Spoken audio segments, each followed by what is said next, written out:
The European Union was planned long before the name was even mentioned, long before even the European Economic Community was mentioned.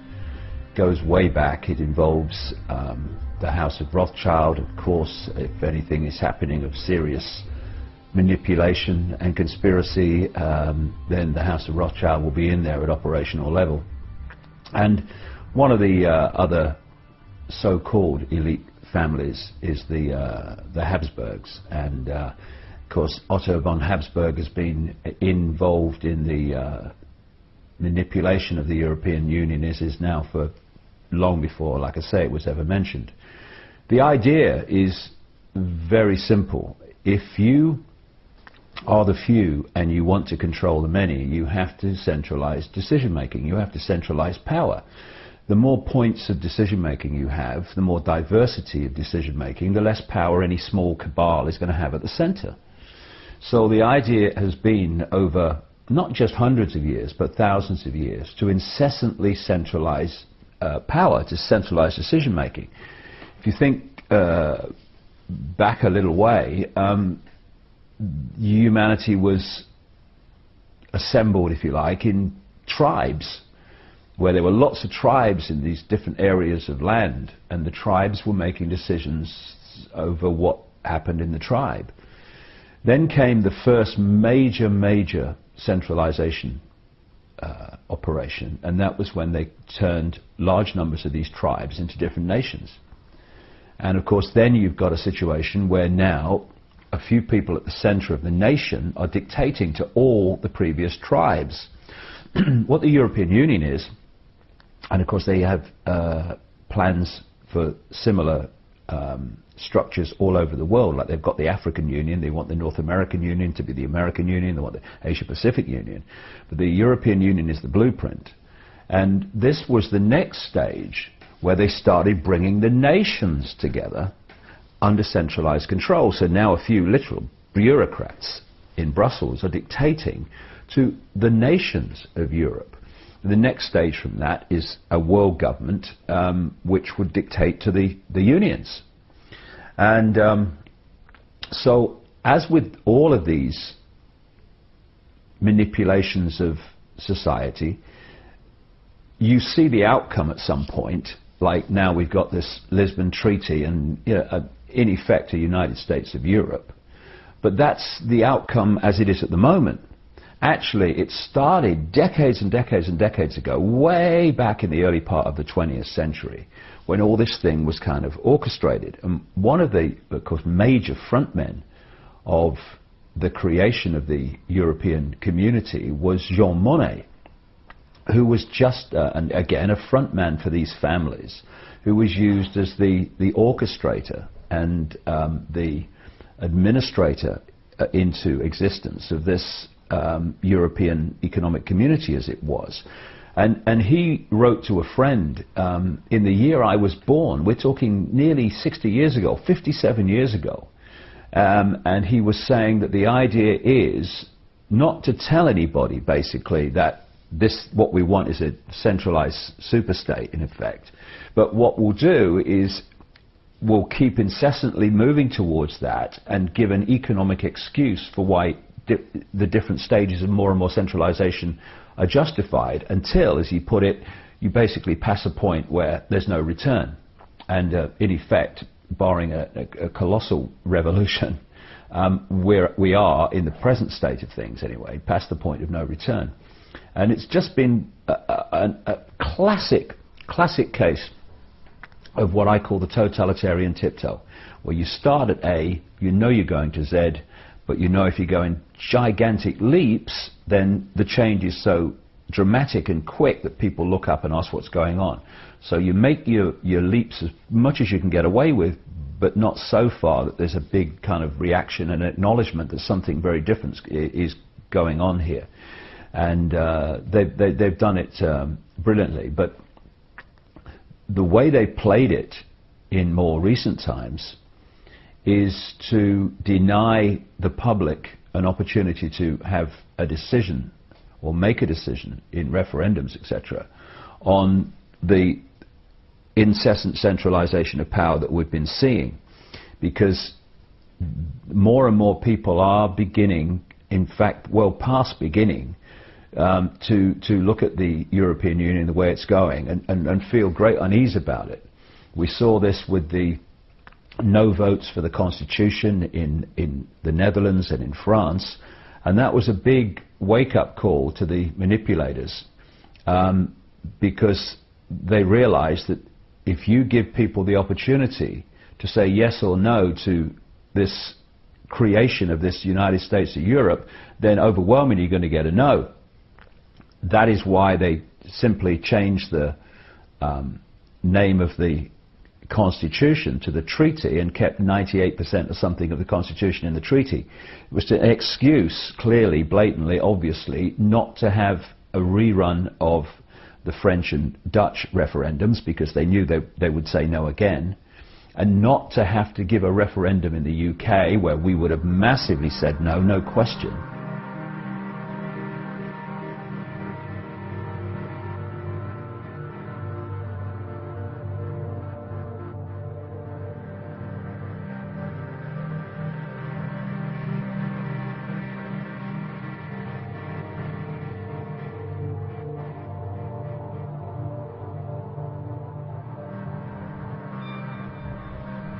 The arrogance and the agenda of this cabal is such that public opinion is totally and utterly irrelevant. And if public opinion is going to say what you don't want it to say, then you do not give public opinion the chance to say it.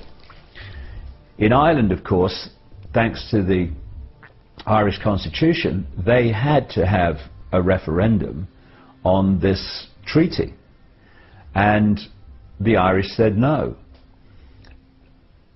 What happens then is we can't call it something else, so we've got to get the Irish to turn over that decision.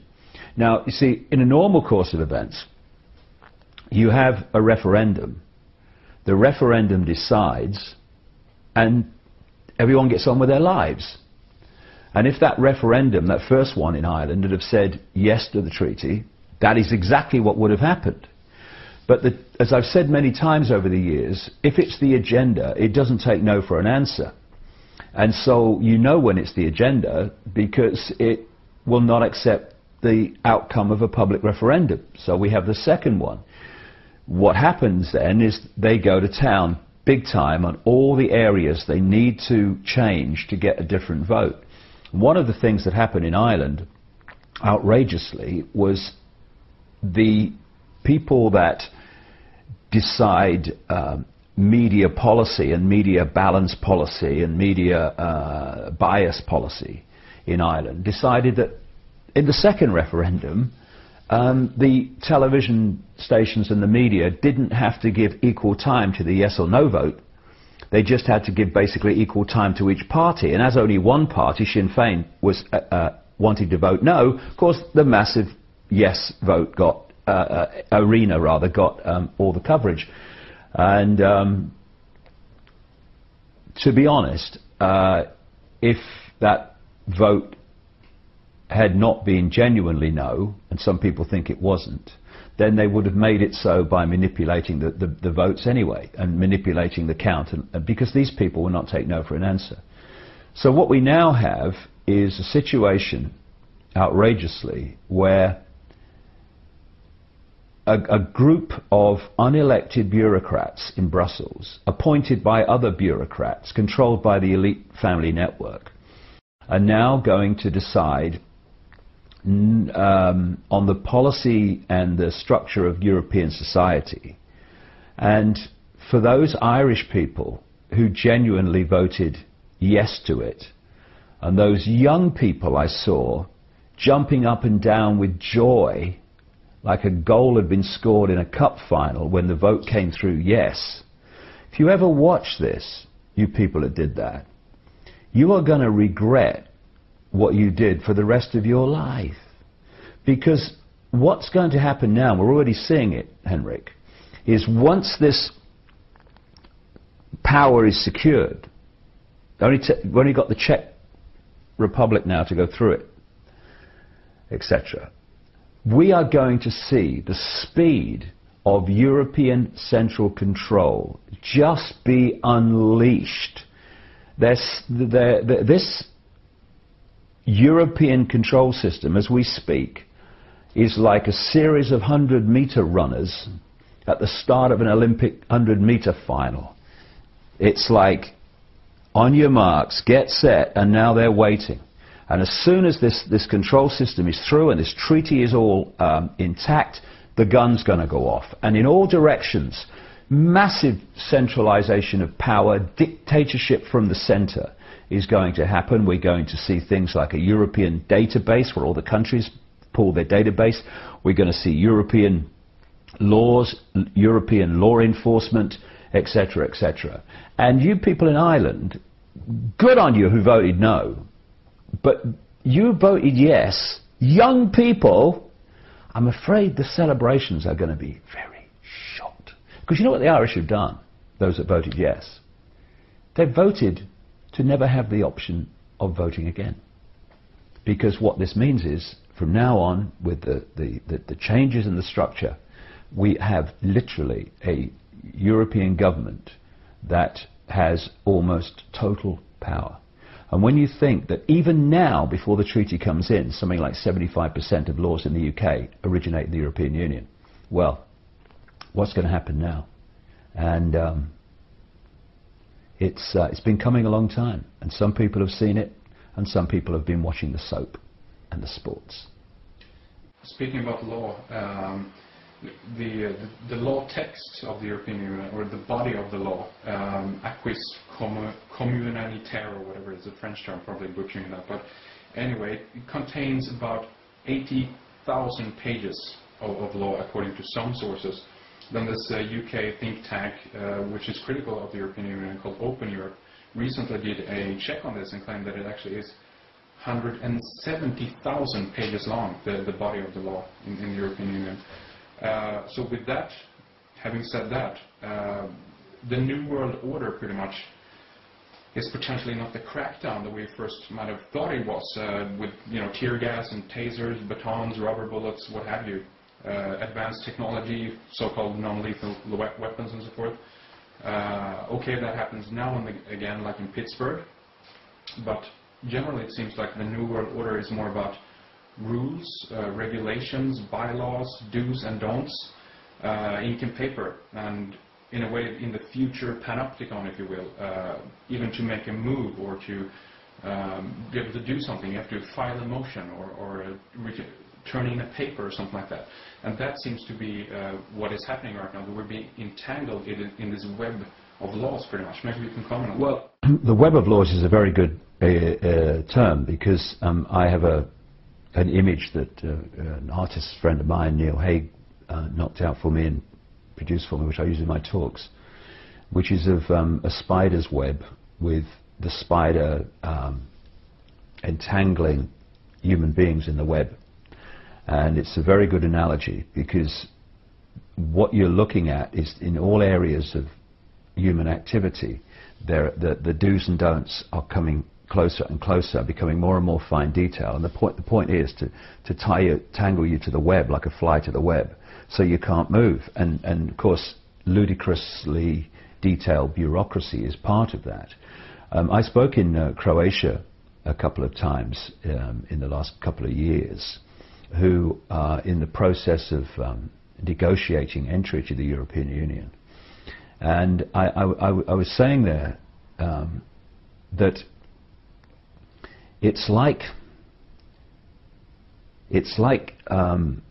tanks and troops all lining up on your border, and they're waiting to invade as soon as they're given the go-ahead, and then the invasion comes. But the point I was making is that invasion is not troops and it's not tanks, it's bureaucracy, it is laws, rules and regulations dictating the fine detail of your lives. And I was pointing out, you may think, oh yeah, join the European Union, it's ever so good, and everybody else is in it. Look, 1 year after Croatia joined, if that. They'll be going, we didn't agree to this, what's going on? European law, mate. Well, you can't do that, we've never done European law, mate.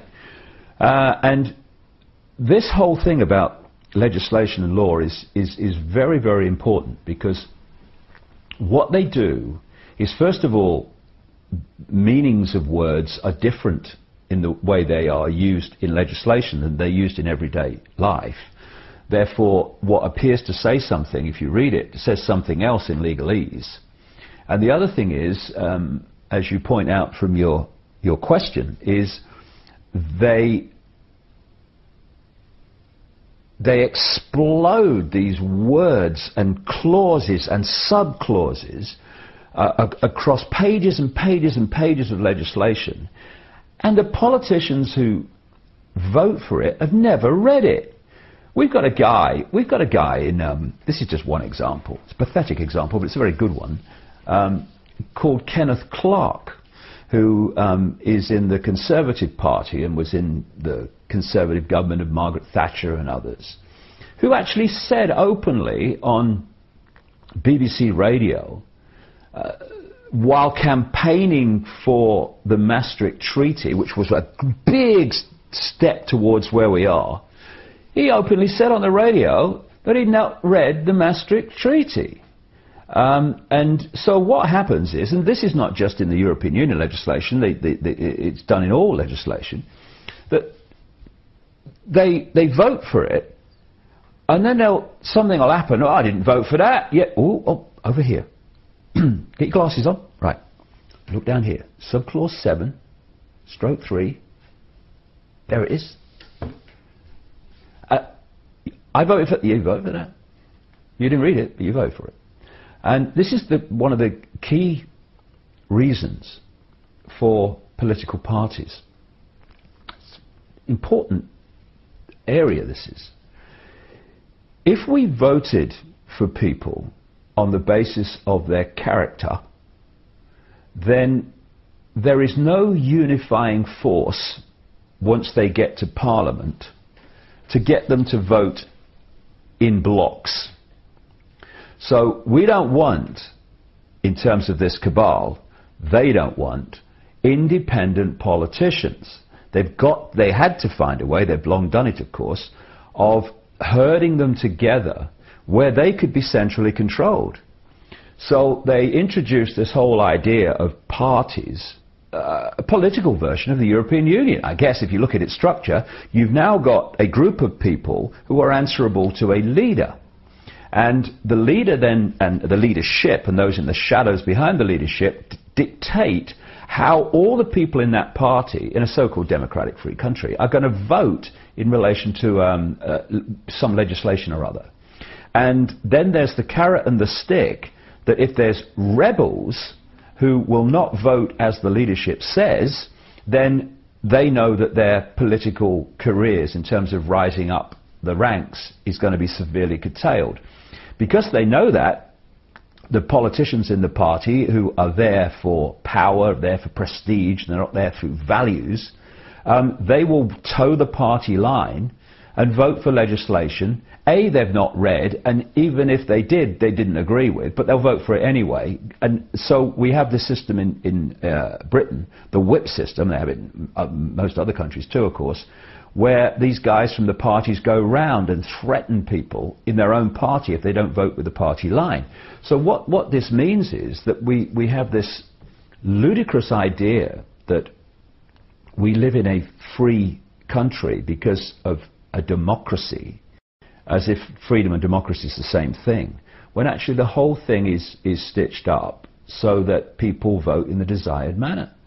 And we need a totally different look and perception of how humans organize themselves, because at the moment they don't organize themselves. They're being organized from the center in an increasingly fierce and dictatorial way. You touched a little bit on the Lisbon Treaty, obviously. The Irish voted yes. Either they were scared into submission because of the economic situation, which is happening right now, or maybe the 2.4 billion pro-European propaganda euros tax-funded, by the way. Maybe those worked its charm on the Irish people as well. And there's a number of things now that are going to be implemented under the Lisbon Treaty. And there's two things, maybe if you can comment on this. One of them is the death penalty in the EU, in the case of war, riots, and upheaval, whatever that actually means, upheaval. And also the potential upcoming future president, unelected president of the European Union. Some say Tony Blair, recently converted to Catholicism and all that, the whole background story on that guy, war criminal, liar. If Tony Blair converted to humanity, it would be a start. He's not managed it yet. What's your take on the implementation of the Lisbon Treaty and these things? Mentioned death penalty and Tony Blair. Do you think that they will be implemented and enforced? Do you think Tony will get in as well? Well, I think that's the way it seems to be going, and different people like Sarkozy, who I wouldn't trust to tell me the time in a room full of clocks, and Berlusconi, both of which are close associates of Tony Blair, because they're all in the cabal. They're pushing him, and Tony Blair is the classic frontman for this whole conspiracy, because he has no values, he has no sense of decency, he has no empathy with the consequences for others of his actions. And wherever he has been in power, war has followed. The 10 years that he was in power as Prime Minister of Britain, he took the country into war after war, in league with the United States. Both countries controlled by the House of Rothschild. That's why they move as one unit. And it's why Israel and Mossad move as one unit with America and Britain, because that's one of the great fiefdoms of the House of Rothschild. It's all comes back to them at operational level in the end. And so Tony Blair will implement anything that he's told to implement. He's the ultimate yes sir, no sir, anything you say, sir. And of course, at the moment, after his time as Prime Minister and before he probably becomes the President of Europe, he's had payback.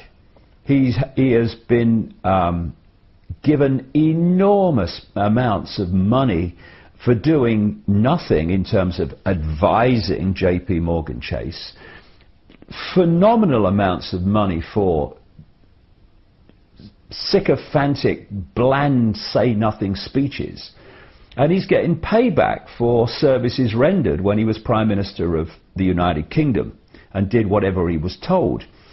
We had a situation when he was Prime Minister where even when members of the Cabinet resigned in various situations, sometimes in protest over the Iraq War, where they actually said there was no cabinet government in Britain, because those in the shadows were basically making the decisions through Blair, and what the rest of the government decided or thought was irrelevant.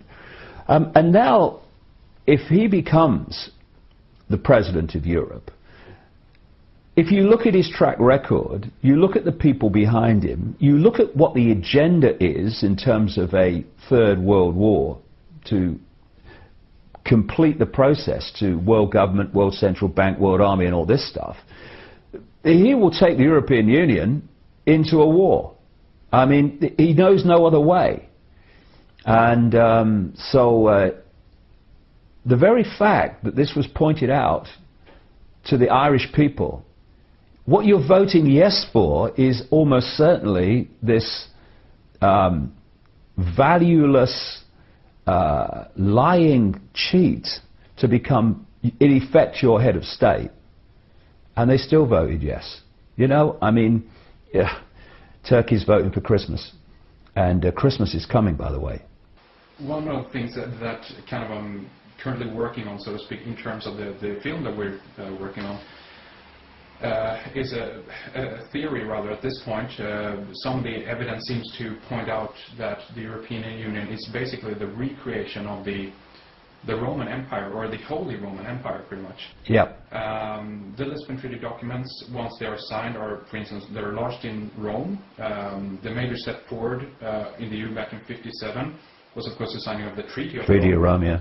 Tony Blair converted to Catholicism, again, potentially becoming the first president. Otto von Habsburg, the Pan-European Union, seems to favor a Catholic, or at least a Christianized, anti-capitalist European Union. Based on the Constantine Creed, or the Constantine time, where of course Constantine the Great was the head of the Holy Roman Empire, which is, you're quite right, they want to create. And Otto von Habsburg even uses the name Constantine when he's talking about what he would like the European Union to become.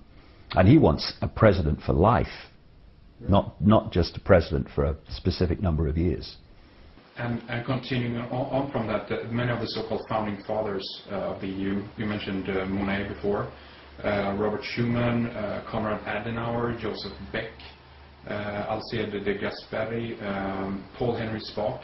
They've all been in some kind of accordance with Christian Democrats, Christian Social Democrats, or Catholic. Some of them are Jesuit trained and so forth. So to you, is that evidence that at the core the European Union is going to be Vatican/Catholic, or is rather a creation of the Catholic background, and Vatican basically is behind it? Is that what you see as well, or do you have anything else to add to that or comment on? Well, Rome is the center of so much, and there's a good reason for that. When these network of interbreeding bloodlines came out of ancient Mesopotamia and ancient Egypt, Sumer, Babylon, at least one stream of them, and their priesthood is the secret society network through which they operate, relocated to Rome and created the Roman Empire. Of course, it created the Christian Church. But the Christian Church, the Roman Church, and now the Roman Catholic Church, was the Church of Babylon relocated. And the holy days of the Church of Babylon are the holy days of the Church of Rome, just use different names. The Roman Church Trinity of Father, Son and Holy Ghost is another version of the Babylonian Trinity of Nimrod, Tammuz, the virgin-born son, and Queen Semiramis, Ishtar, the goddess of Babylon. And they symbolized Queen Semiramis in Babylon as a dove, and they symbolized the Holy Ghost in the Christian Trinity as a dove, which is the goddess. And what they also did was take all the attributes that the Babylonians gave to Queen Semiramis, Ishtar, like the Queen of Heaven, Virgin Queen, great, all this stuff, and they gave them to Mother Mary. So the Roman Church is the Church of Babylon. That's what we're looking at. And so it is in many ways, so many ways, the core of it all. And that's why the Jesuits and Opus Dei and all these people are so influential in this whole network of manipulation. Also influential, of course, you've got the Knights of Malta, used to be called the Knights Hospitaller of St. John of Jerusalem, again allied to Rome. You've got the Knights Templar, again connected to Rome. And so yes, that's a massive vortex of control and manipulation, and it's no accident, as you rightly point out, that we have the Treaty of Rome and all these things within the European Union. And London is another major operational centre, but Rome is massive, and it is a recreation in so many ways of the Roman Empire, because people don't realise that the Roman Empire is supposed to be from history, but our very laws are created on the Roman system. You look at the architecture of Washington, D.C., you look at the architecture of major buildings in London, like the Bank of England and so on and so forth, and you're looking at Rome, and Rome never went away. It just changed the way it operated, went underground rather than in your face. And we're actually seeing, Henrik, almost a cycle being completed now, because there was a point where people were rebelling against overt, in-your-face dictatorship, i.e. royal diktat, kings and queens dictating everything. They rebelled about that, and that this was a problem for the control system, the emerging control system. So they had to start to do it another way, and they did it by moving these elite bloodlines, although they kept some in the royal families like we have in Britain, etc. But most of them went into what I call the dark suit professions and introduced this thing called democracy. And they had politicians which appeared to be voting in relation to what people wanted, and they were being elected by people. And then you had the corporations, and you had all these other things, all these dark suit professions of this cabal, and their agents and gophers were running this system. And for a long time, they ran it because they had to, as if people were free, and they equated freedom with democracy, which is just dictatorship by the majority, or even dictatorship by the minority in many countries. And people bought that. But what we're now seeing is the movement getting ever faster to the point where people are beginning to see again, as you know from your program, and I know from traveling the world and talking and researching this, more and more people are beginning to see again, actually,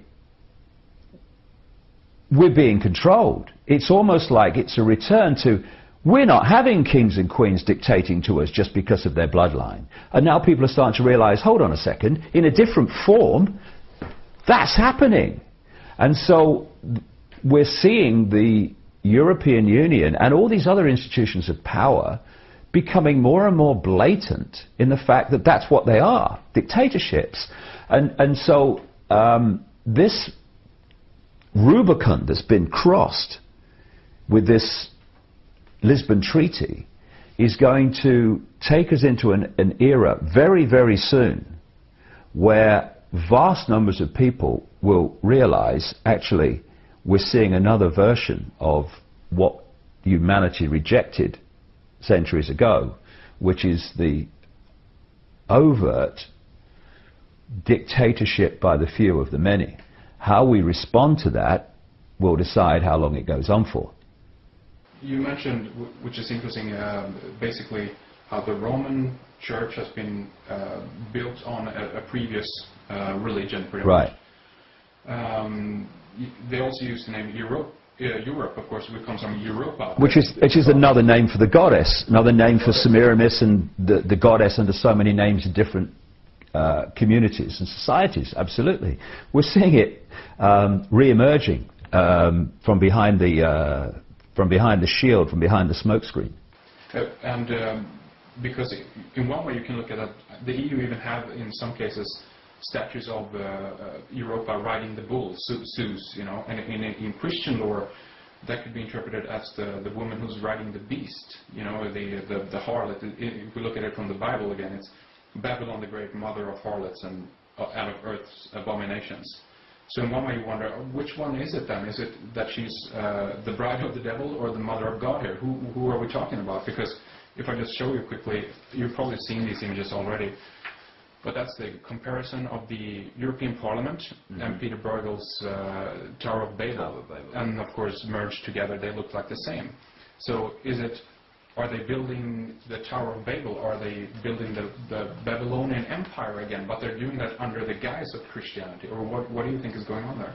Well, all the way through this period, from Babylon, Sumer, ancient Egypt, right through the present day, the same network of interbreeding families and bloodlines have been at work. And they've been following the same religion, worshipping the same, quote, gods. It's all been the same stream of belief, of manipulation of families all the way through. But there have been periods where they've had to hide it. And there's periods when they've put it in front of our faces because they were confident enough that they could get away with it. So if you go further back, they were openly displaying their human sacrifice, their idols, their symbols, the whole thing. And then they went through this period where they felt necessary to do it covertly. And what we're seeing now is the re-emergence of putting it in our face. Now, this is happening in two ways.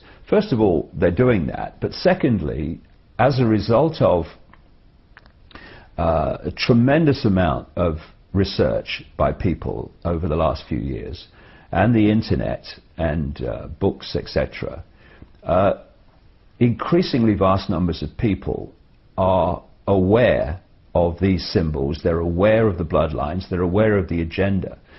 And what's actually happening, what conspiracy research is actually about, is bringing from the subconscious, the subliminal, to the conscious mind. So if you show someone a subliminal advertisement, for instance, and they look at it, the conscious mind won't see it. Almost everyone's conscious mind won't see it. When you point out where the subliminal is, and then show it them again and again, any time, the first thing they will see is the subliminal they couldn't see before, right? This is the way it works. I mean, it's amazing, but it's the way it works. Because what you've done is you've brought it to conscious awareness. Now, as researchers, etc., have brought these things to public attention, they are bringing them out of the subconscious, out of the subliminal. And so people are seeing these things like they wouldn't have seen them before. So to an extent, they're putting it more and more in our face. But allied with that, people are seeing it more and more. Because a lot of things that were there before, like the Statue of Liberty, which is a classic representation of the goddess of Babylon in the way that she was portrayed, holding the torch, the lighted torch, which was the symbol of Nimrod, the Babylonian father god. And actually, she's actually standing in New York Harbor on a depiction of the sun. So it's all kind of sun-moon symbolism, which is basically the religions of these people, because that's another story. The sun-moon is covertly hiding the real meaning for those symbols. But so people are seeing it more, and will go on doing so, because these families are seeking to impose a global Roman Empire and a global Babylonian Empire, if you like, and therefore the symbols that they will use will be the symbols they've always used, and that's where it's becoming more blatant to people as they become more aware of what's going on. If we look at some of the more obvious symbolism of the European Union, if we look at the flag then, for instance, again, we have the 12 stars in the flag. Do you think that that's an astrological / zodiacal reference? Is it a Catholic reference with the Mother Mary and her 12 stars around her head? Or if we take it further, do you think could it be like the 12 lost tribes of Israel? Is it a Zionist reference there as well? What do you think? Well, people use symbols for different reasons, and they can have different meanings to the same symbol. But what is blatantly clear is that the 12 stars in a circle are an ancient symbol of the goddess. So, in the book of Revelation, which you can read in the Bible, you've got the 12 stars around the goddess figure. And the story that's told, cover story, is that there was a gentleman who was involved well before the European Union and the European community became established, who was involved in the background early administration of the whole process of introducing it, who was walking along and looked up, and he saw a statue of Mother Mary, and he looked up and he saw the stars around her head, and it was a clear blue sky, and he looked up and he saw the stars in the clear blue sky and said, that must be the symbol of the European Union. And he went along and he said it to his associates, and they said, that's a good idea. And we're asked to believe that. It's a blatant symbol of at least on one level, the goddess figure. And, the symbolism you mentioned of the goddess Europa riding the bull. Well, the bull is the god figure. It's the Nimrod figure. And you've got commemorative coins being minted by the European Union over the years, and there was one in 2005 to 2006, something like that, which has Europa riding the bull. I mean, ancient esoteric occult ritual symbols are all over the place, because these families are that are behind the European Union were behind the Babylonian Empire, the Roman Empire. It's a continuation. It's not something new. It just changes the mask on its face as it moves through history. Also, you mentioned Rothschild as being behind the creation of the European Union as well. And actually, yesterday I found an interesting thing regarding Rothschild that said this: in 1954, Baron Robert Rothschild was appointed chef de cabinet of Paul Henry Spaak at the Belgian Foreign Ministry.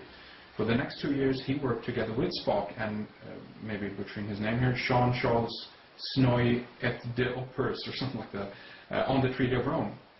Before the final signing of the treaty in 1957, shortly before the treaty was signed, Rothschild standing beside Spaak, gazing over the Forum Romanum in Rome, when Spaak said, "I think that we have re-established the Roman Empire without a single shot being fired." Anything you want to comment in regards to that? Exactly what they've done. Like I say, they want a global Roman Empire. The Rothschilds are fundamental to this. They are a family that were once called the Bowers, who were a notorious, if you say, black magic, occult, secret society type family who changed their name to Rothschild, Red Shield.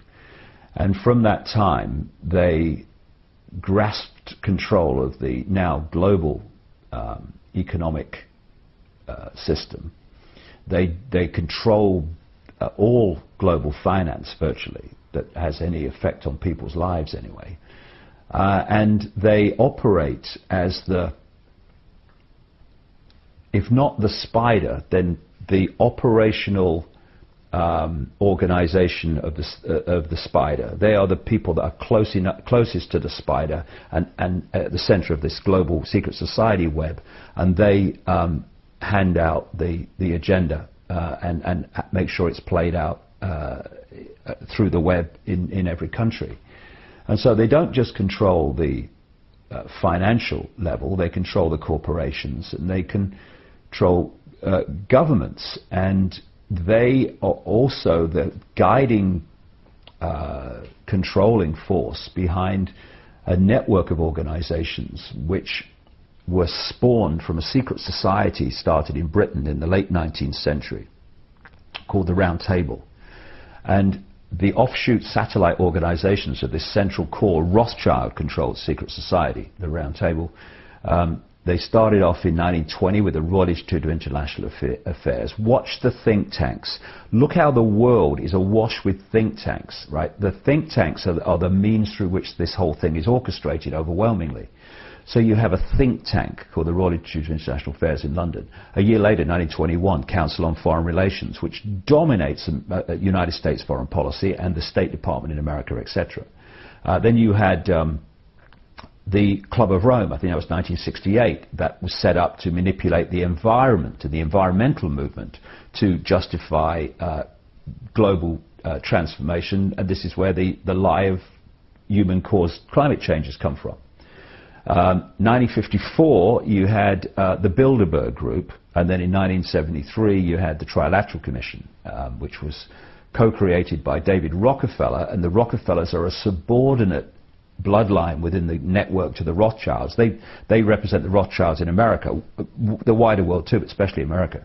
And the other co-creator of the Trilateral Commission was Zbigniew Brzezinski, President Jimmy Carter's national security advisor, who is one of the prime mentors of Barack Obama, who's just another, mask on the same face that as Bush was. And the Bilderberg Group is very, very important in the creation and the centralization of power within the European Union. For people who are new to these organizations, what they are is coordinating networks to coordinate a common policy, a common view among different countries, different people in banks, people in government, people in NATO, people in intelligence agencies. It's to create a coordination of view and of policy. And the Bilderberg Group has been one of the prime manipulators of the policy of the of centralization of power in Europe. It's been from 1954, one of its prime motives has been to create the European Union as we now have. And it's very obvious and blatant that what we're seeing now was planned from the start. You know, we have a situation where Russian dissidents who've come out of the old Soviet Union are describing the European Union, quite rightly, as a mirror in structure of the Soviet Union with the Politburo, etc. And some of them, one of them in particular, tells the story of having seen reports or official reports of a meeting that Mikhail Gorbachev had when he was the leader of the Soviet Union, with David Rockefeller and Henry Kissinger from the Trilateral Commission and Valéry Giscard d'Estaing, where in the middle of the conversation, d'Estaing said, Mr. President, this is what's going to happen within a certain number of years. In other words, what's happening now with the Treaty of Lisbon, the Lisbon Treaty, is going to happen in Europe, and it's going to happen in this period of years. So basically, you better get used to it. Now, what's interesting is two things. First of all, if France and the Netherlands had not voted no to the original constitution, then d'Estaing's timescale would have been virtually exact, what he said, the number of years hence that this was going to come in. It's only been delayed because of those referendums, which meant they had to go through the process of going from a constitution to a treaty and all the rest of it. The other interesting thing is the person who oversaw the writing of the constitution was Valéry Giscard d'Estaing. So, Bilderberg Group, by the way. And we had a guy in the UK who was a practicing Satanist and serial child killer. I said that in my books when he was alive, no comeback because it's true, called Ted Heath. Ted Heath was Prime Minister of Britain from 1970 to 74, and he was the man who signed us into the European community and knowing what it was going to be. And he was one of the obsessive campaigners for us to go in right through the 60s. We have in Britain something called the 30-year rule, where cabinet papers are released after 30 years. Some of them are not released then because of national security, in other words, security of the agenda. But what came out in the 30-year rule in terms of Ted Heath is he had agreed, while denying it in public, to the rundown of the British fishing industry, the rundown of British agriculture, the rundown of manufacturing industry, right at the start. We're talking the early 1970s, because, again, what is happening was planned from the start. They have had this whole plan of turning the whole of Europe into effect a single unit. So before all these unions came in, you would have a country, and this part of the country would be the coal mining, if they had coal resources. This part would be industry. This part would do that. This part would do that. Different parts of the country specialize in different things. So the plan has been to do that to Europe. So right from the start, amazing but true, they were dictating which parts of Europe would specialize in what. So they decided that places like, Germany would do this and that, but Britain, that would concentrate on service industries like insurance and banking and finance, and that therefore, because agriculture and industry and stuff like that was going to specialize elsewhere, in Britain all those things were going to be run down. And so while people in Britain and every other country were seeing these kind of changes in the way the country was, like through the Margaret Thatcher era, through the 80s, that Conservative government absolutely targeted, on purpose, blatantly, knowingly, at the core level, the coal industry in Britain. So we don't have a coal industry now. And we are an island, and yet our fishing industry is being decimated by European Union law. And so what people have perceived over the decades of the European Union as their countries changing and thinking, why is it happening? Now it's clear why. It was all being prepared for where we are. The idea is to break the countries of Europe up into regions, because the idea is to de-unify any unification of response to the edifice of power above. Now, if you look around the world, whether it's the family, whether it's any grouping that can pull people together as a unit, and in a unified way, a unified response, they're being targeted. And one of those unification forces is a sense of nation, a sense of country. So what we're seeing, not just in Europe, but blatantly in Europe, is the bringing down of borders. For what? For what reason? Same in America, it's happening. So that people from other cultures can pour into other cultures, and people from this culture can pour into that culture. Now, on the face of it, people might say, and I might agree with them, well, you know, we're all kind of just human beings. But if we're going to be streetwise, we need to understand not just what's happening, but why it's happening. And why it's happening on one key level is the plan is to destroy any sense of nation, any sense of unique culture. I'm now seeing articles, and I have been for a while in British newspapers, saying, what is it to be British anymore? You know, is it eggs and bacon for breakfast? I mean, is it fish and chips? What is it to be British anymore? What's it mean? And that's the idea. The idea is to break down any of that. And I don't say that from a nationalistic point of view, because I don't actually recognise myself as British. I'm just consciousness having an experience. I mean, you can stick all the other labels. I'm not interested. But if we, like I say, if we're going to be streetwise, we have to see what is happening from the perspective and the intended outcome of those that are doing it. And this is all part of destroying a sense of uniqueness in any way. So you've got this great blob mentality that we call Europe. And you know, if you've got a real strong sense of nation, this is why they're doing the same game big time on the United States, which at one point had a massive sense of nation and what it was. If you've got a sense of nation, then when things are suggested that break your nation up into regions, that take your ability to govern yourselves to an outside agency, if you've got a sense of nationhood, we're American, we're British, we're not having this, break that up, people go much more quietly.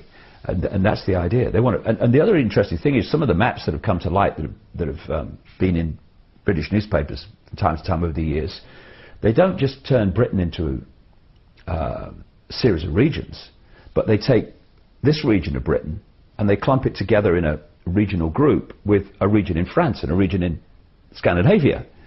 Again, all deunifying. So the only unified force in the entire structure are the bureaucrats sitting around a table at the centre. That's the idea. And it's being done mercilessly and has been unfolding for decades, because the blueprint was there right from the start. A ruthless human being is more easily controlled. It's as easy as that.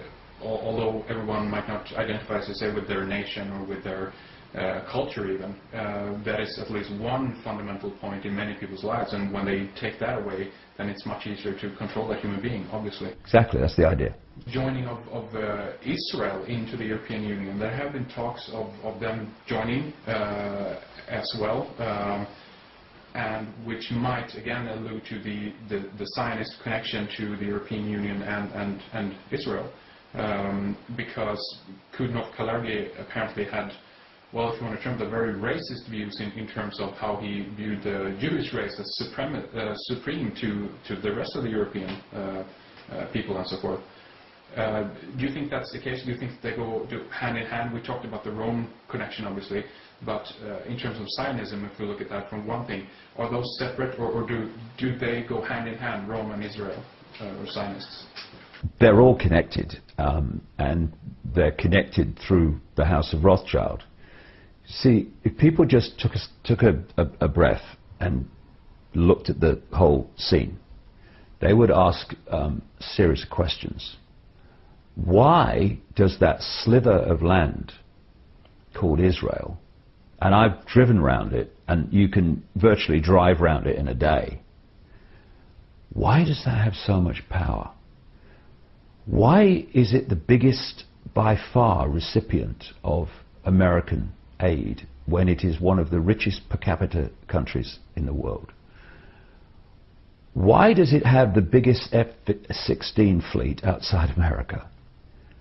How come it can have a very considerable arsenal of nuclear weapons, refuse to sign a non-proliferation treaty, and have a breathtaking agreement, which has just been confirmed by Barack Obama in the last few months, that they have a policy in terms of America and other countries and Israel, that they don't ask whether they've got nuclear weapons, and therefore Israel doesn't have to say if they have or not. This is an official policy.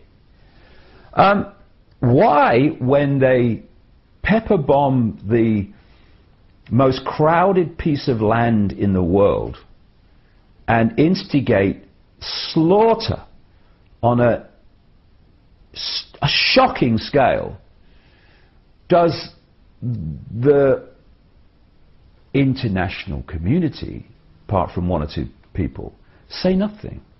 Simple. The House of Rothschild controls Israel. It created Israel. And more than that, it created a political philosophy. Note, a political philosophy called Zionism. What they've brilliantly done, though it's breaking down, is they have equated Jewish people as a race with Zionism, which is a political philosophy. And at its core is a secret society, connects into the other secret societies. And so if you challenge Zionism and its horrors and its impositions and its hypocrisy and its slaughter, you are equated with being prejudiced against Jewish people. What they don't tell you is significant numbers of Jewish people actually are appalled by Zionism and actually openly protest against it. And there's some fantastic young people in Israel that refuse to serve in the military and end up in jail because of it. And, you know, they are incredible people to have that sense of value. The questions that I've just posed can be answered very, very easily. The House of Rothschild control American politics. They control the neocons that controlled Bush. They control what I call the democons that control Obama. And in the White House, as I speak, we have the White House Chief of Staff, Rahm Emanuel, who is the puppeteer, immediate puppeteer of Obama, and his father actually served in an Israeli Zionist terror group called Irgun, which, with others, bombed Israel into existence and forced 750 to 800,000 Palestinians to leave their homeland after 1948. The reason, therefore, that Israel is the biggest recipient of American aid and military support is because this hand, called the House of Rothschild, takes the money from the United States and hands it to this hand, called Israel of the House of Rothschild, and says, thank you very much. The reason that there's no questioning of Israeli nuclear capability, that they get away literally with mass murder time and time again, is because the House of Rothschild also controls the countries of the European Union and controls the European Union. I mean, Tony Blair is a yes sir, no sir, 3 bags full sir, how high would you like me to jump sir, frontman for the House of Rothschild. So who do they put in after he left the British government as negotiator of peace in Israel? Tony bloody Blair. What shall I say, Mr. Rothschild? Thank you very much. Thank you. That's so cute. Thank you. And that's it. So when you've got the same force controlling all these different agencies, then of course they're going to be coordinated. That's why Israel gets away with what it gets away with. And if people think that's anti-Semitic, well actually anti-Semitic means anti-Arab, by the way, then they'll have to take it and shove it somewhere where the sun don't shine. Because I ain't shutting up about this, because it's fundamental to understanding the world and to understanding the European Union and world events. The Jewish people in general have been mercilessly used by the House of Rothschild and their front secret society, satanic secret society called Zionism, as a front which they can hide behind. So it is House of Rothschild organizations like B'nai B'rith, Sons of the Covenant, who created an organization called the Anti-Defamation League, which goes around defaming everyone, ironically, who have not just campaigned for hate laws that stop you exposing these people, they've actually written the bloody legislation in America and North America and Canada. And so these hate laws, which say you can't say this, you can't say that because that's prejudice and all that, they're not there to protect gay people. Everyone to their own, I say, I can care less. They're not there to protect Jewish people or minorities. They're there simply to stop legitimate investigation of the Rothschilds and its network. That's what they're there for. And they are in so many ways the Rothschilds. At operational level, the center of the spider's web. And they need to be exposed, because if they get exposed and they go, when I say go, they are removed from their positions of power. Because, to be honest, if they went to jail for what they have been responsible for, the House of Rothschild, they would have to reincarnate hundreds of times to complete the sentence. And we've ignored them, or we've not ignored them, people have ignored their power for long enough because they've brilliantly hidden it. It needs the light shone on it, because when they come down, in so many ways, the house of cards comes down. Thank you very much.